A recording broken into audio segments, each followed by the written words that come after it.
नमस्कार मु दीपक सेनापति। आज शुणा गोटे पुरातन कहानी राजा पुओ आउ बाघ कथा। परिवेशन परशुराम बेहेरा।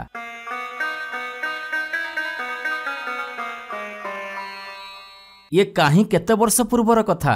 सिंहल देश रे जने बहुत बड़ राजा थिले। से थिले बेस प्रतिपत्तिशाली आउ भारी प्रजावत्सल। हेले कौन हबो, बहु दिन धरी राजांकर किछि पिलापिली होउ नथिला। राजा सबुबले सेथिपाई मन दुखरे रहुथिले। पुओटीए पाइबा पई रानी केते ठाकुरंकु पूजुथिले। जंगल को जाई ऋषि मानक आश्रम रे रही होम यज्ञ करी मास मास धरी राजा रानी बितौथिले। शेषरे जने ऋषिंग आशीर्वादरु तांकर गोटे पुओ हैला। पुओ को देखि राजा रानी बहुत खुशी हेले। बहुत स्नेह आदर देई राजकुमार को बढ़ेइले। कौनसी भी कथारे ताकू आकट करू नथिले। जेते बेले से जहा मागुथिला सांगे सांगे ता आगरे आनी हाजर करौथिले राजा रानी। तेणु पिलाटी बेलू राजकुमारंक मन भितरे अहंकार भरी जाइथिला। से भारी उग्र आचरण करुथिले। अति गेल्हारे बढ़िथिबारु काहारी कथा मानिबाकू से नाराज। राजा पुओ बोली बेस अधिकार जमौथिले समस्तंक उपरे। प्रजामानंक सहित केबे भी से भल व्यवहार करंतिनी। धीरे धीरे राजा रानी अनुभव करुथिले जे राजकुमार खूब उद्धत हो जाइछंती। सेमाने भारी व्यस्त होउथिले पुओरे एभली आचरण पई। तेबे एते सब खराब गुण सत्ते राजकुमार थिले समस्त विद्यारे पारंगम। विद्या शिक्षारे से जेमिति आउ युद्ध विद्यारे भी से सेमिति। गुरु जेमिति शिक्षा दउथिले चटापट शिखि जाउथिले सबुकु। सबु प्रकार अस्त्र चालना रे पारंगम थिले राजकुमार। पुणी खेलकूद करने से बहुत भल पाउथिले। आउ एते सबु गुण भितरे खूब सुंदर सुंदर चित्र भी से आंकी पारुथिले। प्रत्येकटी चित्र तांकर जीवंत परि लागे। राजकुमारंकर गोटे बड़ शौक थिला। से भारी शिकार प्रिय। बहु समय रे शिकार को जाई पशुपक्षी मानंकु अकारण रे मारी दउथिले। राजकुमारंकर शिकार भारी कष्ट दउथिला राजांकु। मझिरे मझिरे राजकुमार को डाकिकी से बुझौथिले, बाबा एमिति करिबा कथा नुह। एमिति निर्मम भावरे वन्य पशु मानंकु हत्या करिबा आदौ ठीक कथा नुह। सेमाने जंगल रे बसवास करूचंती। आमर तो सेमाने किछि खेती करूनांती। आमे काहेकि ताकू एमिति भावरे मारिबा। बिना कारण रे निजर मनोरंजन पई मन इच्छा जंतु मानकु मारिबा जम्मा भी ठीक कथा नुह बाबा। अरे बाबू, ठीक काम कले सिना ठीक फल मिलिबो। तमे आजिठू ठीक काम करबाकू चेष्टा कर। हेले बापांकर एमिति उपदेश राजकुमार किछि भी मानु नथिले। दिनकु दिन तांकर शिकार निशा बढ़िबाकू लागिथिला। दिने शिकार को जाइथिले राजकुमार। से दिन वन्य पशु मानक पछरे गोड़ौ गोड़ौ जंगलर बहुत भितरकू चली गले। जंगल जेतिकी जेतिकी घंच होउथिला सेतिकी सेतिकी अंधार हेई आसुथिला। भल भावरे देखा जाउ नथिले भी राजकुमारंकर शिकार निशा कमु नथिला। आउ ठीक सेतिकी बेले तांकु गोटे बाघर हेंटाळ सुभिला। चमकी पड़िले राजकुमार। भाबिले निश्चय बाघ एठी कोठी अछि, किंतु से मते आक्रमण करिबा पूर्वरु मु ताकु मारिदेले भल। सबु विद्यारे पारंगम राजकुमार शब्दभेदी बाणर मध्य थिले से पारंगम। तांकर ज्ञान को व्यवहार करी शब्दभेदी बाण मारी से बाघ को मारिदेले। किंतु से जेतेबेले बाण मारिथिबा बाघ को देखिबाकू गले सेतेबेले देखिले से बाघ नथिला। से थिला गोटे बाघ छुआ। मला बाघ छुआ पाखरे माँ बाघुणी बसी कांदुथिला मन दुखरे। सामान्य मन दुख होला राजकुमारंकर। आउ भाबिले हाँ म ठीक अछि, मु तो शिकार प्रिय, एथिरे भाबिबार कोन अछि। एमिति भावरे राजकुमार प्रासाद को फेरिबाकू बाहरिला बेले बाघुणी कहिला, राजकुमार बिना कारण रे बिना दोषरे मो छोटिया छुआटाकू तमे मारिदेल। ए कथा आदौ उचित हेलानी। मु तुमको अभिशाप दउछि राजकुमार। गोटिए बाघ हब तमर मृत्युर कारण। तापरे राजकुमार उआस को फेरी आसिले। राजा जेतेबेले एसबु कथा जानिले से बहुत मन दुख कले। राजकुमार को बुझेई कहिले, बाबा तमे से बाघ छुआटाकू काहेकि मारिदेल। से निरीह बाघ छुआटी तमर तो किछि भी क्षति करनथिला। राजकुमार कहिले, मु शिकार प्रिय, शिकार कली, एथिरे कोन असुविधा अछि। किंतु माँ बाघुणी देइथिबो अभिशापर कथा से भूली जाइछंती। किछि दिन परे राजकुमारंकर मने पड़िला सेई कथा। आउ से कथा भी से राजा को कहिथिले। पुणी कहिथिले, हाँ म से बाघुणी गोटा कौन अभिशाप दब। से पुणी मते कहिछि गोटे बाघ मते खाइजिब। ए सब मनगढ़ा कथा। पुअर कथा शुणी राजा चमकी पड़िले। आ बहुत मन दुख कले। आउ कहिले, बाघुणी जेतेबेले ए कथा कहिछि ए कथा को तमे एते हालुका भावरे उड़ेई दियो ना। तमे आउ शिकार को जाओनी। मते भारी भय लागुछि। बाघुणी ए कथा कहिछि माने केतेबेले कौन घटी पारे। बाबा मते तमे कथा दियो। जीवंत बाघ तो आदौ नुह। आजि ठारू तमे बाघर चित्र भी देखिबनी। प्रथमे प्रथमे राजांग कथा शुणु नथिले राजकुमार, किंतु धीरे धीरे ରାଜକୁମାର ସ୍ୱପ୍ନ ଦେଖିବାକୁ ଆରମ୍ଭ କଲେ ଯେ ତାକୁ ବାଘ ଆସି ଖାଇଯାଉଛି। ଭୀଷଣ ଭାବରେ ଡରିବାକୁ ଲାଗିଲେ। ଛୋଟ ଛୋଟ କଥାରେ ଡରିଲେ, ଚମକିଲେ। ଏସବୁ କଥା ଦେଖି ରାଜପ୍ରାସାଦ ଭିତରେ ଯୋଉଠି ଯୋଉଠି ସବୁ ବାଘ ଛାଲ ଲାଗିଥିଲା, ବାଘର ଚିତ୍ର ଆଉ ମୁଖା ସବୁ ଲାଗିଥିଲା, ସେସବୁକୁ ରାଜା ବାହାର କରିଦେଲେ। ସାରା ନଗରରେ ପ୍ରଚାର କରାଯାଇଥିଲା ଯେ କେହି ବି ବାଘ ଶିକାର କରିପାରିବେନି, ବାଘର କୌଣସି ଚିହ୍ନବର୍ଣ୍ଣ ବି ରହିବନି, ଆଉ ନହେଲେ ମୃତ୍ୟୁଦଣ୍ଡ ଦିଆଯିବ। ତେବେ ବି ରାଜମହଲକୁ ବହୁତ କଡ଼ାକଡ଼ି ସୁରକ୍ଷା ଭିତରେ ରଖିଲେ ରାଜା। ରାଜାଙ୍କର ଆଦେଶ ଥିଲା କୌଣସି ଜନ୍ତୁଜୁନ୍ତା ପଶୁପକ୍ଷୀ ଯେମିତି ରାଜନବର ଆଖପାଖକୁ ନ ଆସନ୍ତି। ରାଜନଗର ଭିତରୁ ଆଦୌ ବାହାରକୁ ବାହାରୁ ନଥିଲେ ରାଜକୁମାର। କିଛି ଦିନ ପରେ ରାଜକୁମାରଙ୍କର ବିବାହ କରିଦେଇଥିଲେ ରାଜା। ବହୁ ଆଡମ୍ବର ସହକାରେ ବିବାହ ହେଇଥିଲେ ମଧ୍ୟ ସବୁକିଛି ହେଇଥିଲା ସେ ରାଜମହଲ ଭିତରେ। ବାହାଘରର କିଛି ଦିନ ପରେ ଦିନେ ରାଜକୁମାର ତାଙ୍କର ପତ୍ନୀଙ୍କ ସହ ନଅର ଭିତର ବଗିଚାରେ ବସି କଥା ହେଉଥିଲେ। କଥା ହଉ ହଉ ଯୁବରାଣୀ କହିଥିଲେ, ଏ ଜୀବନରେ ମୋର ବହୁତ ବଡ଼ ଅଫସୋସ ରହିଗଲା। କ'ଣ ସେ ଅଫସୋସ? ପଚାରିଲେ ରାଜକୁମାର। ରାଜକୁମାରୀ ହେଇ ମଧ୍ୟ ମୁଁ କେବେ ବାଘ ଦେଖିନି। ମୋ ବାପା କେବେ ବାଘ ଶିକାର କରନ୍ତିନି। ବାଘର ଛାଲ କି ବାଘର ଚିତ୍ର ବି ଆମ ପ୍ରାସାଦ ଭିତରେ ନାହିଁ। ଆଉ ଏଠି ଆସି ଦେଖୁଛି ଏଠି ବି ସେଇ ବ୍ୟବସ୍ଥା। ଏ ଜନ୍ମରେ ମୁଁ କେବେ ଆଉ ବାଘ ଦେଖିପାରିବିନି। ଚୁପ୍ ହେଇ ବସିଥିଲେ ରାଜକୁମାର। ଯୁବରାଣୀ ପୁଣି କହିଲେ, ହଁ ତମେ ତ ନିଶ୍ଚୟ ବାଘ ଦେଖିଥିବ। ମୁଁ ଶୁଣିଛି ତମେ ଭାରି ଶିକାର ପ୍ରିୟ। ରାଜକୁମାର କହିଲେ, ହଁ ମୁଁ ବାଘ ଦେଖିଛି ଯେ, କିନ୍ତୁ ମୁଁ ଦୁଃଖିତ ତମକୁ ସତ ବାଘ କେବେ ଦେଖେଇ ପାରିବିନି। ବାପାଙ୍କ ଆଦେଶ, ମୁଁ କେବେ ଜଙ୍ଗଲକୁ ଯାଇପାରିବିନି କି ତମକୁ ସତ ବାଘ ଦେଖେଇ ପାରିବିନି। ହଁ, ବାଘ ଦେଖିବାକୁ କେମିତିକା ମୁଁ ତମକୁ ସୁନ୍ଦର ଭାବରେ ବର୍ଣ୍ଣନା କରି କହିପାରିବି। ତାପରେ ବାଘ କେମିତିକା ଦେଖିବାକୁ ଧୀରେ ଧୀରେ ବର୍ଣ୍ଣନା କରିବାକୁ ଲାଗିଲେ ରାଜକୁମାର। ବାଘ ବିଷୟରେ ଏତେ ସୁନ୍ଦର ବର୍ଣ୍ଣନା ଶୁଣି ରାଜକୁମାରୀ କହିଲେ, ବାଘ ବିଷୟରେ ଏତେ ସୁନ୍ଦର ବର୍ଣ୍ଣନା ଶୁଣି ବାଘ କେମିତିକା ଦେଖିବାକୁ ମୋର ଭାରି ଇଚ୍ଛା ହେଉଛି। ହେଲେ ଇଚ୍ଛା ଥିଲେ କ'ଣ ହବ? ମନ ଦୁଃଖ କରି କହିଲେ ରାଜକୁମାରୀ। ମନ ଦୁଃଖ କରନି। ଯଦି ବାଘ ଦେଖିବାକୁ ଏତେ ମନ ହେଉଛି, ତେବେ ମୁଁ ତମ ପାଇଁ ବାଘର ଚିତ୍ରଟି ଆଙ୍କି ଦେଉଛି। ହଁ, ତମେ ଜାଣି ରଖ, ବହୁତ ସୁନ୍ଦର ଚିତ୍ର ଆଙ୍କିପାରେ ମୁଁ। ହସି ହସି କହିଲେ ରାଜକୁମାର। ଆଉ ସାଙ୍ଗେ ସାଙ୍ଗେ ବାଘର ଚିତ୍ରଟି ଆଙ୍କି ଦେଇଥିଲେ। ସେଇ ବାଘ ଛବିକୁ ଦେଖି ରାଜକୁମାରୀ ଖୁସି ହେଇ କହିଲେ, ଆରେ ବାଃ, ଏତେ ଜୀବନ୍ତ ହେଇଛି ଏ ବାଘର ଚିତ୍ର। ଦେଖିଲେ ଲାଗୁଛି ଯେମିତି ଏ ବାହାରି ଆସି ଛିଡ଼ା ହେଇଯିବ ଆମ ଆଗରେ। ରାଜକୁମାର କହିଲେ, ହଁ ଚିତ୍ରଟି ଜୀବନ୍ତ, କିନ୍ତୁ ଏହା ଚିତ୍ର। ଇଏ ସତ ବାଘ ନୁହଁ ଯେ ବାହାରି ଆସି ଛିଡ଼ା ହେଇଯିବ। ତାପରେ ରାଜକୁମାରୀ କହିଲେ, ଜାଣିଛ, ମୁଁ ଗୋଟେ ଏମିତି ମନ୍ତ୍ର ଜାଣିଛି, ଇଏ ଛବିଟା ସାଙ୍ଗେ ସାଙ୍ଗେ ଗୋଟେ ଜୀବନ୍ତ ବାଘ ହେଇଯିବ। ରାଜକୁମାର ଆଶ୍ଚର୍ଯ୍ୟ ହେଇ କହିଲେ, ଆରେ ଏମିତି କେମିତି ହବ? ଏ ଚିତ୍ରଟା କେମିତି ଜୀବନ୍ତ ହେଇଯିବ? ଆଶ୍ଚର୍ଯ୍ୟ ହେଇ ଚାହିଁ ରହିଲେ ରାଜକୁମାର। ସେ କିଛି କହିବା ପୂର୍ବରୁ ରାଜକୁମାରୀ ମନ୍ତ୍ରଟିକୁ ମନେ ମନେ ପଢ଼ି ସାରିଥିଲେ। କ୍ଷଣିକରେ ଜୀବନ୍ୟାସ ପାଇଥିଲା ଚିତ୍ରଟି। ଚିତ୍ର ବାଘଟି ପାଲଟି ଯାଇଥିଲା ସତ ବାଘରେ, ଆଉ ସାଙ୍ଗେ ସାଙ୍ଗେ କୁଦି ପଡ଼ିଥିଲା ରାଜକୁମାରଙ୍କ ଉପରକୁ। ଆଉ ତାପରେ ରାଜକୁମାରଙ୍କୁ ମାରି ଟାଣି ଟାଣି ନେଇଯାଇଥିଲା ଜଙ୍ଗଲ ଭିତରକୁ। ନମସ୍କାର, ମୁଁ ଦୀପକ ସେନାପତି। ଆଜି ଶୁଣିବା ନ୍ୟୁଜିଲ୍ୟାଣ୍ଡର ଗୋଟେ ଲୋକ କଥା, ଅପୂର୍ବ ଉପହାର।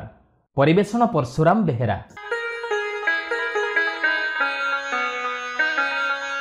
ଅନେକ ଦିନ ତଳର କଥା। ମାଓରୀ ଜାତିର ଏକ ବିଶିଷ୍ଟ ଉପଜାତିର ମୁଖିଆ ଦିନେ ସକାଳୁ ସବୁ ଲୋକଙ୍କୁ ଡାକି ଏକାଠି କରି ସେ ରାତିରେ ଦେଖିଥିବା ଗୋଟିଏ ସପନ କଥା କହିଲେ। ହେ ମୋର ବୀରଗଣ, ତମ ସର୍ଦ୍ଦାରଙ୍କ କଥା ଶୁଣ। କାଲି ରାତିରେ ମୋତେ ଗୋଟେ ବିଶେଷ ଦିବ୍ୟ ସ୍ୱପ୍ନ ଦେଖାଗଲା। ଏକ ଐଶ୍ୱର୍ଯ୍ୟ ବାଣୀରେ ଶୁଣାଗଲା, ମୁଖିଆ, ତମର ଉତ୍ତର ଦିଗକୁ ଦେଶର ଶେଷ ସୀମା ପର୍ଯ୍ୟନ୍ତ ଦୃଢ଼ ଚିତ୍ତରେ ଆଗେଇ ଯାଅ। ଏକୁଟିଆ ଯିବ। ତମକୁ ତମ ଜାତିର ମଙ୍ଗଳ ସକାଶେ ଏକ ଦୈବୀ ସାହାଯ୍ୟ ମିଳିବ। ତମ ଜାତି ତମ ଚେଷ୍ଟା ଯୋଗୁଁ ଅଖଣ୍ଡ ସୁଖରେ ରହିବେ। ସର୍ଦ୍ଦାରଙ୍କ କଥା ଶୁଣି ସଭାସ୍ଥଳରେ ଠିଆ ହୋଇଥିବା ଲୋକମାନେ କିଛି ସମୟ ଚୁପଚାପ ପରସ୍ପରକୁ ଚାହିଁ ରହିଲେ। ତାପରେ ସମସ୍ତେ ଏକାଥରକେ କୋଳାହଳ କରି ଉଠିଲେ, ସର୍ଦ୍ଦାର, ତମେ ଏକୁଟିଆ କେମିତି ଯିବ? ନାଇଁ ସର୍ଦ୍ଦାର, ଆମେ ତମକୁ ଅଜଣା ଜାଗାକୁ ଏକୁଟିଆ ପଠେଇ ପାରିବୁନି। ଆମେ ବି ତମ ସାଙ୍ଗରେ ଯିବୁ। ଜଣେ ପୁରୁଖା ଯୋଦ୍ଧା କହିଲା, ମୁଁ ତମ ସାଙ୍ଗରେ ଯିବି ସର୍ଦ୍ଦାର। ଆଉ ଜଣେ ବି କହିଲା, ମୁଁ ବି ତମ ସାଙ୍ଗରେ ଯିବି। ଏମିତି ଆଉ କେତେ ଜଣ ବି ସର୍ଦ୍ଦାରଙ୍କ ସାଙ୍ଗରେ ଯିବା ପାଇଁ ବାହାରି ପଡ଼ିଲେ। ସର୍ଦ୍ଦାର କହିଲେ, ଆରେ ନା ନା, ମୋତେ ଏକୁଟିଆ ଯିବା ପାଇଁ ସ୍ୱପ୍ନାଦେଶ ହେଇଛି। ମୋ ସାଙ୍ଗରେ କେହି ଆସିବା ଦରକାର ନାହିଁ। ଏହାପରେ ସଭା ଭାଙ୍ଗିଲା। ମୁଖିଆ ଚାଲିଯିବା ପରେ କିଛି ପୁରୁଖା ଯୋଦ୍ଧା ଏକାଠି ହେଇ ନିଜ ନିଜ ଭିତରେ ସ୍ଥିର କଲେ, सरदारଙ୍କୁ ତାଙ୍କ ଅଜାଣତରେ 2 ଜଣ ବଛା ବଛା ଯୋଦ୍ଧା ତାଙ୍କୁ ଜଗିକି ଯିବେ। ଆଉ ଯଦି କିଛି ବିପଦ ଆସିଲା ସାମ୍ନା ହେଇ ସାହାଯ୍ୟ କରିବେ। ସେ ଗୋଷ୍ଠୀ ଯାକ ଲୋକ ସରଦାରଙ୍କୁ ଭାରି ଭଲ ପାଉଥିଲେ। ତେଣୁ ସେମାନେ ପାଳି କରି ସରଦାରଙ୍କ ଘର ଉପରେ ନଜର ରଖିଲେ, ଯେମିତି ସରଦାର ତାଙ୍କ ଅଜାଣତରେ କୁଆଡ଼େ ବି ଯାଇପାରିବେନି। ସରଦାର ଗଲେ ତାଙ୍କ ପଛେ ପଛେ 2 ଜଣ ଯୋଦ୍ଧା ତାଙ୍କୁ ଅନୁସରଣ କରିବେ। ଏହାପରେ ମାତ୍ର କେତୋଟି ଦିନ ଗଲା। ଦଳର ସମସ୍ତେ ଆସ୍ତେ ଆସ୍ତେ ସରଦାରଙ୍କ ସପନ କଥା ଭୁଲିଗଲେ। ଦିନେ ଗାଁରେ ଏକ ବିଶେଷ ପର୍ବ ହେଲା। ସମସ୍ତେ ଗାଁ ପାଖ ହ୍ରଦ କୂଳରେ ଏକାଠି ହେଇ ନାଚ ଗୀତରେ ଭାଗ ନେଲେ। ସାରା ରାତି ବାଜା ବାଜିଲା, ଆଉ ସମସ୍ତେ ନାଚିଲେ ଗାଇଲେ। ଆଉ ମୁଖିଆ ବି ସେମାନଙ୍କ ଭିତରେ ଥିଲେ। ରାତି ଅଧ ହେଲା। ମୁଖିଆ କହିଲେ, ଏମିତି ନାଚ ଗୀତ ଚାଲିଥାଉ, ମୋତେ ଭାରି ଥକା ଲାଗିଲାଣି। ହଉ, ମୁଁ ଟିକେ ଶୋଇବାକୁ ଯାଉଛି। ଏତିକି କହି ସେ ଗୁମ୍ଫା ଦ୍ୱାର ପାଖରେ ଶୋଇପଡ଼ିଲେ। ହେଲେ କିଛି ସମୟ ଶୋଇଛନ୍ତି କି ନାହିଁ, ସେ ପୁଣି ସେଇ ବିଚିତ୍ର ସପନ ଦେଖିଲେ। ଆଉ ସାଙ୍ଗେ ସାଙ୍ଗେ ଉଠିପଡ଼ି ଭାବିଲେ, ମୋତେ ମୋ ଜାତିର ମଙ୍ଗଳ ପାଇଁ ଏଇ କ୍ଷଣି ଏକା ଏକା ଯିବାକୁ ହବ। ଏତିକି କହି ସେ ରାତି ଅଧରେ ଏକା ଏକା ଆଗକୁ ଆଗକୁ ଚାଲିଲେ। ଗାଁ ଲୋକମାନେ ନାଚ ଗୀତରେ ଏତେ ମଜି ଯାଇଥିଲେ ଯେ ସରଦାରଙ୍କୁ କେହି ଜଣେ ବି ଦେଖିପାରିଲେନି। ତେବେ କେତେ ସମୟ ପରେ ତାଙ୍କୁ ଦେଖିବାକୁ ନ ପାଇ ଖୋଜାଖୋଜି ଆରମ୍ଭ ହେଇଗଲା। ସରଦାର କୁଆଡ଼େ ଗଲେ? ସକାଳ ହବା କ୍ଷଣି କେତେକ ମୁଖିଆ ଶ୍ରେଣୀର ଲୋକ ସରଦାରଙ୍କ ଗୁମ୍ଫା ପାଖ ଜାଗା ସବୁ ନିରେଖି କରି ଦେଖିଲେ। ମାଟିରେ ପଡ଼ିଥିବା ପାଦ ଚିହ୍ନରୁ ଜାଣିଲେ ସରଦାର କୁଆଡ଼େ ଚାଲି ଯାଇଛନ୍ତି। ଶେଷରେ ମୁଖିଆମାନେ 2 ଜଣ ଯୋଦ୍ଧାଙ୍କୁ ତାଙ୍କୁ ଅନୁସରଣ କରିବାକୁ ପଠେଇଲେ। ଆଉ ତାଗିଦ କରି କହିଲେ, ସାବଧାନ, ସରଦାରଙ୍କ ପଛେ ପଛେ ଯିବ। ସରଦାରଙ୍କ ଉପରକୁ ଯେମିତି କୌଣସି ଆପଦ ବିପଦ ନ ଆସେ।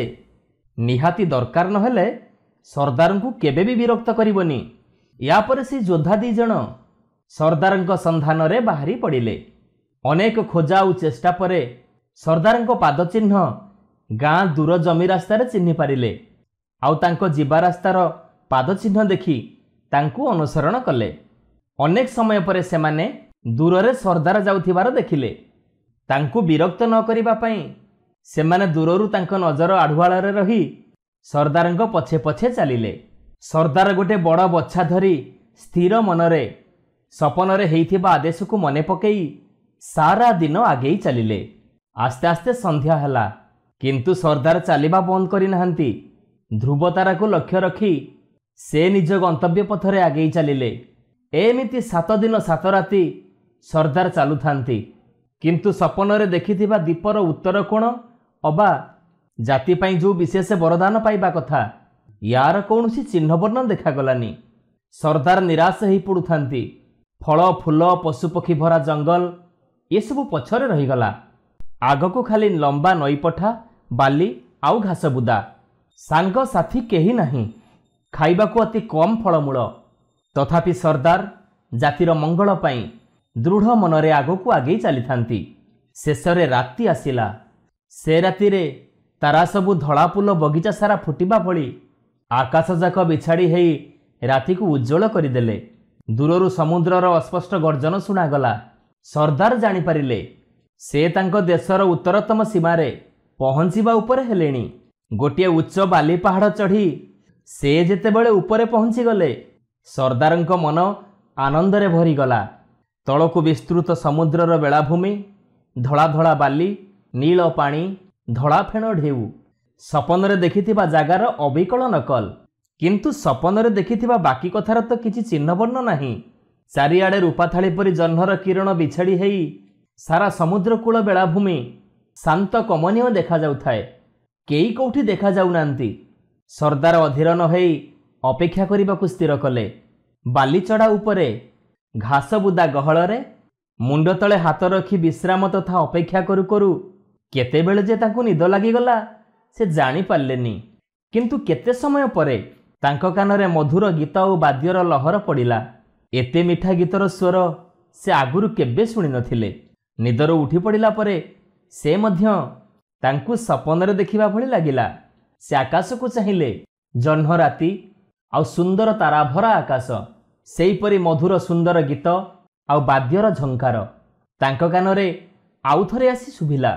से बुदार घास को आड़े गीतर शब्द को अनुमान करी समुद्र कूल आड़ को अनै से देखिले हुली डंगा बाही सुंदर गोरा गोरा लोक गीत गाई बाजा बजे आगे आसुथिले।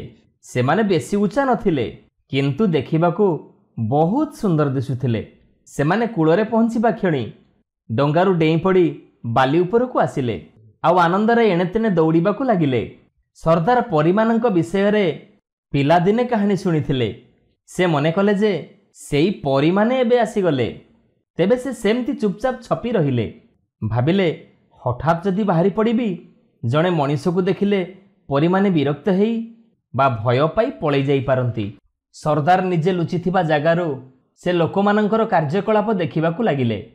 लक्ष्य कले दी दीटा हुली डंगा कूलकू आसिला बेलकू उभय डंगा उपरे किछि लोक ठिया हेई कौन गोटे धरी टाणी टाणी कूलकू आणुचंती। सेमाने पूरा कूलकू आसी जिबारु से देखिले जे ताहा एक कणा कणा बुढ़ियाणी जाल परी किंतु बहुत बड़ आउ शक्त देखा जाउथिबा जिनिस एवं कूलरे पहुंचला बेलकू सेथिरे भरी जाई थाए सान बड़ अनेक माछ। ताहा थिला माछ धरा जाल। सरदार बा तांको जाति भाई माने माछ धरा जाल केबे देखि नथिले आउ से जाल कौन से विषय भी तांको किछि जणा नथिला। सेमाने बछारे केंची नहले बाड़ी रे पिटी माछ धरंती किंतु एमिति जाल को टाणी जाल भर्ती माछ देखि सरदार खूब आश्चर्य आउ खुशी हेई गले। जदि एमतिका जाल मते मिलंता मु आम जाति भाई को माछ धरा शिखेई दियंती। सरदार से सुंदर लोकमानंकर माछ धरा देखि मुग्ध हेई गले। माछ सबु जालरे टणा हेई कूलरे पहुंचला बेलकू जालरे छटफट हेई डेउथांती। जह्न आलुआरे तांको काती सबु झिलिमिली करुथाए आउ परी राइजर लोकमाने माछ सबु काढ़ी डंगारे भर्ती करुथांती। केतक जुबा परी पुओ झियो बाली उपरे माछ गोटो गोटो गीत गाई गाई दौड़ा दौड़ी करुथांती। सेई समय रे सेमानंक भितरु सबुठारु लंबा सुनेली केश थिबा गोटे अपूर्व सुंदरी झियो डंगाटीरु ओल्हेई समुद्र कूलरे पहुंचिला। ता देहरे आंजुलाए पानी मिसा बाली पकेई थटा करिबाकू जणे जुबा ता आड़कू धाई आसिला। से टोका ता उपरकू पानी आउ बाली पकेई पारिबनी बोली से सुनेली केसी सुंदरी झियोटी बिजुली बेगरे दौड़ी पड़ेला। दौड़ू दौड़ू से समुद्र कूल छाड़ी बालीचड़ा उपरकू चढ़ी आसी से टोका कबलरू लुचि जिबाकू काशतंडी बुदा मानंक पछरे सोई पड़िला। झियर नजर समुद्र कूल आउ निज लोकंक आड़े। से आसी छकिथिबा काशतंडी बुदा सरदार छकिथिबा बुदार अति निकटरे। सरदार हलचल न होई ताकू एकलୟରେ देखिबाकू लागिले। एते पाखरु सुंदरी झियोटी आहुरी सुंदर देखागला। जह्न किरण परी तोफा ता रंग गोलाप पाखुड़ा परी ओठ सुना तार परी लंबा लंबा मुंड बाल आउ तारा परी चिकचिकी आखि समुद्र पानी रे धुआ तार मिठा देह ए सबुर सौंदर्य सरदारंकु मुग्ध करिदेला। झियोटी लुचि लुचि हस हस मुहरे निज साथी मानंकु देखुथाए। सरदारंकु लागिला जे तांको जेजेमा पिलादिने तांको खुशी करिबा पई कहिथिबा कुहुक राति रे आसी पहुंची जाइचंती। से समुद्र कूलर लोकमानंकु देखुथांती पुणी शोइथिबा सुंदरी राजकन्या परी झियोटीकु देखुथांती। तांको मनरे खेलिला तांकु हेइथिबा स्वप्नर आदेश तमे तम जाति भाई मानंक मंगल पई एक अपूर्व उपहार नहीं फेरिबो। ए ऐश्वर्य बाणीर अर्थ कौन से जानिबाकू आग्रही हेले। सरदारंक दुई विश्वस्त योद्धा तांको पछरे रही जाइथिले। सेमाने रास्तारे खाइबा पई विश्राम करू करू पछेई जाइथिले। सेमाने सरदारंक आसीबा रास्ता को अनुसरण करी खोजी खोजी आसी सेतेबेलकू से सेठी पहुंची जाइथिले। हेले सरदारंकू चुपचाप बुदा गहଳରେ सोई रहिथिबार सेमाने देखि पारिलेनी। सेमाने समुद्र कूलर गहଳି देखि सेठारे मुखिया थिबे बोली भाबी से सीधा जाल डंगा आउ बाहर राइजर लोकमानंक पाखकू आगेई गले। परी राइजर सेई छोट छोट लोक माने ए दीर्घकाय कला लोकंकु देखि भୟରେ चित्कार करी निज निजर डंगारे चढ़ीबाकू दौड़ी गले। केते लोक एणे तेणे जिनिस पत्र गोटेई दौड़िले। से सुंदरी कन्याटी मध्य उठी पड़ी दौड़ी पळैबो बोली चेष्टा कला किंतु उठी पड़िबा क्षणी ता नजर सरदारंक उपरे पड़िला। से भय आउ आश्चर्य मंत्रमुग्ध हेई तांको आड़कू एक लୟରେ चाही रहिला। ता गोड़ हाथ आउ चलिलानी। किछि समय पर प्रकृतिस्थ हेई से निजर सांगमानंक पाखकू समुद्र कूलकू दौड़ीबाकू चेष्टा कला। ସେତେବେଳକୁ ପ୍ରାୟ ତାର ସବୁ ସାଙ୍ଗ ଭୟରେ ନିଜ ନିଜର ଜିନିଷପତ୍ର ଧରି ଡଙ୍ଗାମାନଙ୍କରେ ବୋଝେଇ କରି ସମୁଦ୍ର ଭିତରକୁ ଚାଲିଗଲେଣି। ତରତରରେ ଗୋଟିଏ ବଡ଼ ଜାଲ ଓ ଜାଲ ତିଆରି ସରଞ୍ଜାମ ସେମାନେ ଗୋଟେଇ ନେଇ ପାରିନଥିଲେ। ଝିଅଟି ଦୌଡ଼ିଯିବ କ'ଣ? ସେ ଜାଲରେ ଛନ୍ଦି ହେଇ ବାଲି ଉପରେ ପଡ଼ିଗଲା। ରକ୍ଷା କର ବୋଲି ପାଟି କଲା। ତାର ଆକୁଳ ଆଉ ମଧୁର ସ୍ୱର, ସମୁଦ୍ର ଢେଉର ଗର୍ଜନ ଓ ଦୂରରେ ତା ସାଙ୍ଗମାନଙ୍କର କୋଳାହଳ ଟପି ତା ସାଥୀ ଭାଇମାନଙ୍କ କାନରେ ପଡ଼ିଲାନି। ସର୍ଦ୍ଦାର ଶୀଘ୍ର ଦୌଡ଼ି ଯାଇ ତାକୁ ବାଲିରୁ ତୋଳି ଧରିଲେ ଆଉ ସ୍ନେହରେ ତାକୁ ଜାଲରୁ ଛଡ଼େଇ ଆଣିଲେ। ଦୀର୍ଘଦେହୀ ସୁନ୍ଦର ଯୁବାପୁରୁଷ ସର୍ଦ୍ଦାରଙ୍କୁ ଏତେ ନିକଟରେ ଦେଖି ଝିଅଟି ଠିଆ ହେଇ ଥରିବାକୁ ଲାଗିଲା। ସର୍ଦ୍ଦାର ତାର ନରମ ହାତକୁ ନିଜ ବଳିଷ୍ଠ ପାପୁଲିରେ ଧରି ଆଶ୍ୱାସନା ଦେବା ପରି ସ୍ନେହ ଆଉ ପ୍ରେମରେ ତାକୁ ଚାହିଁ ରହିଲେ। ଝିଅଟି ତାଙ୍କ ହସ ହସ ମୁହଁ ଆଉ ସୁନ୍ଦର ଚେହେରା ଦେଖି କିଛି ପରିମାଣରେ ଆଶ୍ୱସ୍ତ ହେଇ ଠିଆ ହେଇ ରହିଲା। ପୁଣି ସମୁଦ୍ର ଆଡ଼କୁ ଯିବାକୁ ଚେଷ୍ଟା କଲା, କିନ୍ତୁ ସେତେବେଳକୁ ତାର ସବୁ ସାଥୀମାନେ ସମୁଦ୍ର ଭିତରକୁ ଡଙ୍ଗା ବାହି ନେଇ ସାରିଥିଲେ। ଚାହୁଁ ଚାହୁଁ ସେମାନେ ଦୂର ଦିଗ୍ବଳୟରେ ଅଦୃଶ୍ୟ ହୋଇଗଲେ। ସମୁଦ୍ରର ସେହି ନିର୍ଜନ ଜ୍ୟୋତ୍ସ୍ନା ବିଧୌତ ବେଳାଭୂମିରେ କିଛି ଜାଲ ଆଉ ଜାଲ ସରଞ୍ଜାମ, ସର୍ଦ୍ଦାର ଆଉ ସେ ଅପୂର୍ବ ସୁନ୍ଦରୀ ଝିଅ। ଯୋଦ୍ଧା 2 ଜଣ ସବୁ ଲୋକ ଡଙ୍ଗାରେ ପଳେଇ ଯିବା ଜାଣି ସର୍ଦ୍ଦାରଙ୍କୁ ଦୂରରୁ ଦେଖିଲେ। କାଳେ ସର୍ଦ୍ଦାର ରାଗିଯିବେ ବୋଲି ଧୀରେ ଧୀରେ ଆଢ଼ୁଆଳକୁ ଚାଲିଗଲେ। ସର୍ଦ୍ଦାର ସେ ସୁନ୍ଦରୀ କନ୍ୟା, ଜାଲ ଆଉ ଜାଲ ସରଞ୍ଜାମ ସାଙ୍ଗରେ ଧରି ନିଜ ଗାଁକୁ ଫେରିଲେ। ସାଥୀ ଭାଇମାନେ ତାଙ୍କ ପ୍ରିୟ ମୁଖିଆଙ୍କୁ ଫେରି ଆସିଥିବାର ଜାଣି ଖୁବ୍ ଆଶ୍ୱସ୍ତ ହେଲେ। ସର୍ଦ୍ଦାରଙ୍କ ସାଙ୍ଗରେ ସେଇ ପରିକନ୍ୟାଟିର ମହା ଆଡ଼ମ୍ବରରେ ବାହାଘର ଅନୁଷ୍ଠିତ ହେଲା। ଗାଁରେ ପୁଣି ନୃତ୍ୟ ଗୀତର ଆୟୋଜନ କରାଗଲା। ଭୋଜି ଭାତ ବି ହେଲା। ପରିକନ୍ୟା ସମସ୍ତଙ୍କୁ ମାଛ ଜାଲ ତିଆରି ଆଉ ସେଥିରେ ମାଛ ଧରିବା କୌଶଳ ସବୁ ଶିଖେଇଦେଲା। ଏବେ ତାଙ୍କର ଜାତି ଭାଇମାନେ ସେଇ ଜାଲ ଦ୍ୱାରା ସମୁଦ୍ରରୁ ଯଥେଷ୍ଟ ମାଛ ଧରି ଭଲ ଉପାର୍ଜନ କରିବା ସହିତ ଭୋକ ଉପାସରୁ ମୁକ୍ତ ହେଇ ସୁଖରେ ରହିଲେ। ସର୍ଦ୍ଦାର ଆଉ ତାଙ୍କର ପରିରାଣୀ ବହୁ କାଳ ପର୍ଯ୍ୟନ୍ତ ସୁଖରେ ରାଜୁତି କଲେ।